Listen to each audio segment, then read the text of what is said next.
అందరం కూడా ముఖ్యమంత్రి గారి అపాయింట్మెంట్ అడుగుతాం. పోనీ నేను రావటం మూలానే ఏమన్నా ఇబ్బంది ఉందనుకుంటే నేను మానేస్తాను, రైతులు కలుస్తారు. వైసీపీ నాయకుడు వల్లభనేని వంశీ సుదీర్ఘకాలం తర్వాత మళ్లీ మీడియా ముందుకొచ్చారు.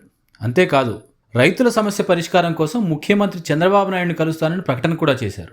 ఇంతకాలం చంద్రబాబు నాయుడు అంటే అగ్గి మీద గుగ్గిలమై అనేక విమర్శలు చేసిన వల్లభనేని వంశీ ముఖ్యమంత్రిని కలుస్తానంటూ వ్యాఖ్యానించడం ఇప్పుడు అందరి దృష్టిని ఆకర్షిస్తోంది. కృష్ణా జిల్లా గన్నవరం నియోజకవర్గంలోని తెంపల్లి గ్రామంలో పోలవరం కాలువపై ఆధారపడి సాగు చేస్తున్న రైతులను పరామర్శించిన ఆయన వారి సమస్యలను స్వయంగా అడిగి తెలుసుకున్నారు. మీడియాతో మాట్లాడిన వంశీ గత పదేళ్లుగా పోలవరం కాలువ నీటిపై ఆధారపడి రైతులు పంటలు సాగు చేస్తున్నారని చెప్పారు.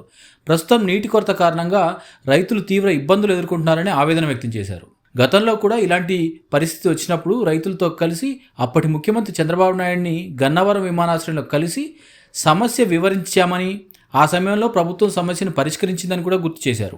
ఇప్పుడు రైతుల సమస్య పరిష్కారం కోసం ముఖ్యమంత్రి చంద్రబాబు నాయుడు అపాయింట్మెంట్ తీసుకోవాలని నిర్ణయించుకున్నట్టు వంశీ తెలిపారు. ఒకవేళ తాను నేరుగా కలవడం సాధ్యం కాకపోతే రైతులే ముఖ్యమంత్రిని కలిసి తమ సమస్యను వివరించేలా చర్యలు తీసుకోవాలని విజ్ఞప్తి కూడా చేశారు. ఇంతకాలం చంద్రబాబు నాయుడు పైన అనేక విమర్శలు చేసిన వంశీ ఇప్పుడు ముఖ్యమంత్రిని కలిసేందుకు ప్రయత్నిస్తుండడం ఇప్పుడు రాష్ట్ర వ్యాప్తంగా చర్చనీయాంశమైన అంశం. ప్రభుత్వాధినేతగా, ఓ కుటుంబ పెద్దగా చంద్రబాబు నాయుడు గారు ఆ స్టెప్ తీసుకోవాలని ఆయన రిక్వెస్ట్ చేస్తూ మేమందరం కూడా ముఖ్యమంత్రి గారి అపాయింట్మెంట్ అడుగుతాం. ఈ పరిసర ప్రాంత ప్రజలందరూ కూడా పోనీ నేను రావటం మూలానే ఏమన్నా ఇబ్బంది ఉందనుకుంటే నేను మానేస్తాను, రైతులు కలుస్తారు.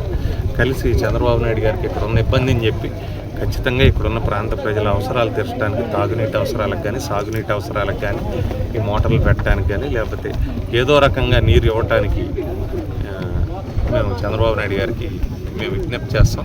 నేను 10 రోజుల క్రితమే చేశాను. కాకపోతే రాజకీయ కారణాల వల్ల ప్రతిరోజు హడావుడి లేకపోతే ఒత్తిడి చేయకూడదనే దృష్టితో 10 రోజుల సమయం అవ్వడం జరిగింది. ఈ 10 రోజుల సమయంలో మిలిటరీ వాళ్ళు, పోలీసులు, లేకపోతే రెవెన్యూ వాళ్ళు, లేకపోతే ఎలక్ట్రిసిటీ వాళ్ళు వచ్చి బలవంతంగా దౌర్జన్యం చేసి మోటార్లు తీసేసి లైన్లు కట్ చేసేసి రైతుల మీద కేసులు పెడతామని భయపెట్టడం జరుగుతుంది. కాబట్టి ప్రభుత్వాధినేతగా, కుటుంబ పెద్దగా చంద్రబాబు నాయుడు గారి దృష్టికి ఈ సమస్యను తీసుకువెళ్ళి ఈ సమస్య పరిష్కారానికి ఇక్కడున్న పెద్దవాళ్ళు మేము అందరం కలిపి కృషి చేస్తామని తెలియజేసుకుంటాం. ముఖ్యమంత్రి గారు చొరవ తీసుకొని ఇమీడియట్గా గతంలో ఏ రకంగా అయితే ఇక్కడ ప్రాంత రైతుల ఇంట్రెస్ట్ని ప్రొటెక్ట్ చేశారో అదే రకంగా ఇప్పుడు కూడా ప్రొటెక్ట్ చేయాలని ముఖ్యమంత్రి గారిని కోరుతాం.